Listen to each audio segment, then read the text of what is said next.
BJP से सैयद जफर इस्लाम दोनों आपकी स्क्रीन पर हैं। दीपक वोरा जी आ गए, जाने माने रिटायर्ड डिप्लोमेट है, खुलकर अपनी बात भी कहते हैं मेरे साथ। इसके अलावा 3 सीनियर जर्नलिस्ट और पॉलिटिकल कमेंटेटर इस डिबेट में शामिल होंगे। विजय त्रिवेदी आ गए, पंकज शर्मा अभी जुड़ने वाले हैं और अनंत विजय भी बस आपको अभी आप थोड़ी देर में आपकी स्क्रीन पर दिखाई देंगे। सभी का स्वागत। मुझे तो आश्चर्य हो रहा है जब इस तरह के सवाल जो है सैम पित्रोदा जी उठा रहे हैं।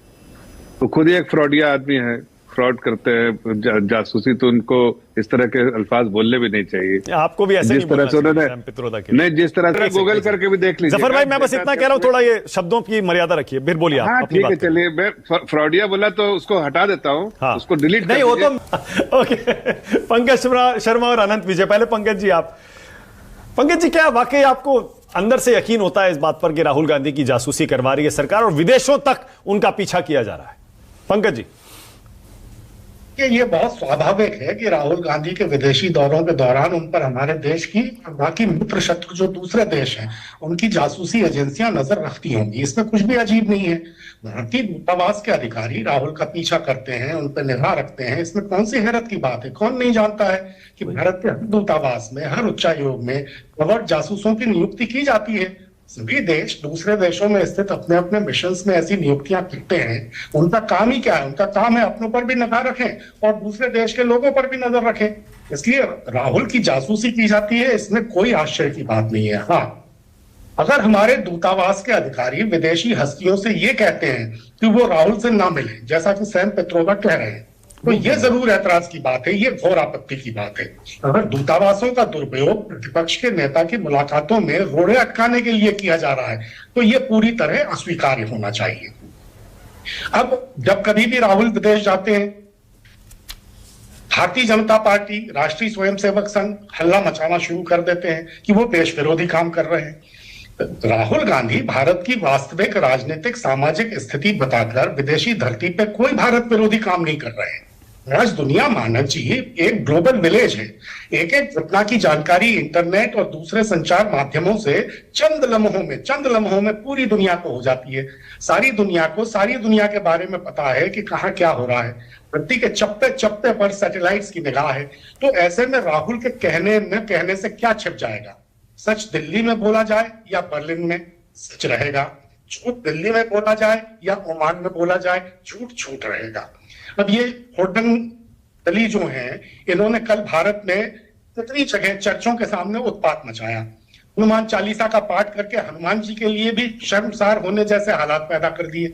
सांता क्लॉज के पुतले को गिराकर जो हमारी पश्चिमी संस्कृतियां हैं, उनकी जो एक संत परंपरा है, उसकी अवमानना की। तो क्या आपको लगता है कि इन करतूतों की तस्वीरें पलक झपकते पूरी दुनिया में नहीं पहुंच गई? भारत में जो ये बेहूदी घटनाएं हुई, इनका जिक्र क्या कोई लंदन, पेरिस या न्यूयॉर्क जाकर करेगा? तभी संसार को पता चलेगा कि हमारे यहाँ देवताओं के नामों का दुरुपयोग करके इस तरह की निकृष्ट हरकतें करने वालों के जत्थे दिन रात घूमते रहते हैं। तो इसमें यह क्या है कि विदेशी धरती पे कह दिया, विदेशी धरती पे कह दिया, और जब कुछ नहीं मिले तो जॉर्ज सोरोस चिल्लाने लगी। मुद्दों पर बात करने वालों को देश विरोधी घोषित कर दीजिए।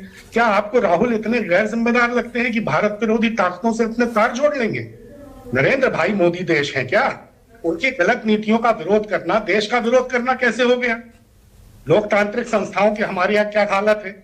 वो सिर्फ भारत में ही दबाव में नहीं है, वो उस देश में भी दबाव में है जहां जाकर हमारे प्रधानमंत्री जी ने अब की बार के नारे लगाए थे।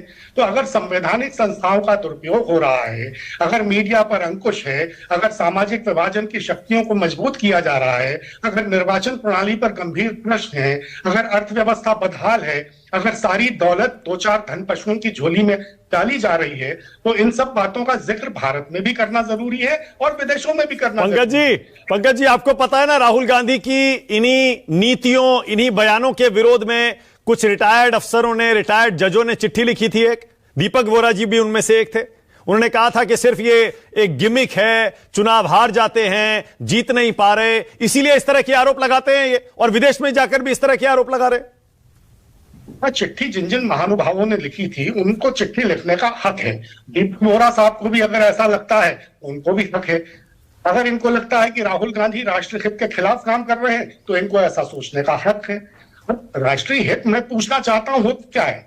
आप राष्ट्रीय हित की जो परिभाषा तय कर देंगे, क्या वही राष्ट्रीय हित हो जाएगा? ठीक है पंकज जी, एक सवाल और। ऑलराइट, हाँ पंकज जी, एक सवाल और। पंकज जी, आपका भी इतना लंबा चौड़ा अनुभव है, जरा बताइए ना, क्या 2014 से पहले भी जासूसियां होती थी क्या? किसी की भी, अपनों की, दूसरों की, पहले होती थी क्या?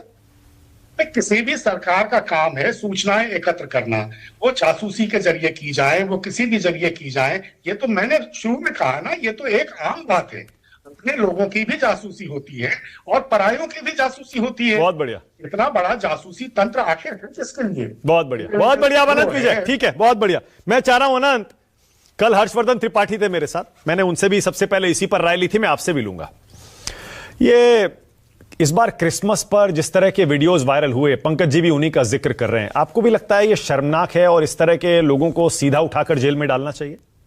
अनंत सर, मानक जी, पहले तो मैंने उस प्रकार का कोई वीडियो देखा नहीं।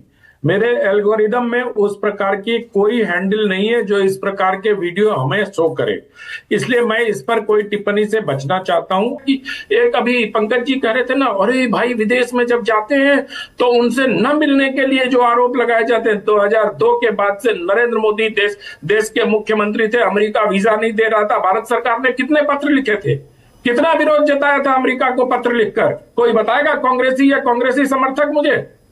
है किसी के पास इस बात का रिकॉर्ड? और कितने लोगों ने पत्र लिखा था अमेरिका को कि इनका वीजा नहीं दिया जाए, जो सिग्नेटरी थे, आजकल वही लोग ही को। बहुत बढ़िया आनंद विजय, एक सेकंड, अतुल लोंढे पाटिल बोलिए। दीपक जी मुझे लगता है बेहतर बता पाएंगे। जब नरेंद्र मोदी को वीजा नहीं यूएस का मिल रहा था, दीपक जी, तब केंद्र सरकार का स्टैंड क्या था? आप तो सर्व कर रहे होंगे उस समय। जी, हमने कोई एक्शन नहीं लिया था सर, जहां तक मुझे याद है। उनको वीजा मना कर दिया था। वो गोधरा राइट्स वगैरह के बारे में कुछ अमेरिका में लोगों ने भी मुखालफत की थी, कुछ उन्होंने समर्थन किया था, लेकिन सरकार ने उसमें इंटरफियर नहीं किया था। उन्होंने कहा this is between American government और नरेंद्र मोदी। ये उस समय का स्टैंड था। एक तो नटवर सिंह ने इस मुद्दे को अमेरिका के साथ उठाया था। सचिव श्याम शरण ने अमेरिकन दूतावास को मोदी जी के वीसा की समीक्षा करने का अनुरोध किया था। विकीलीक्स केबल से पता चलता है कि भारत ने अमेरिका से वीजा बहाल करने की अपील की थी, लेकिन अमेरिका ने इसे बनाए रखा।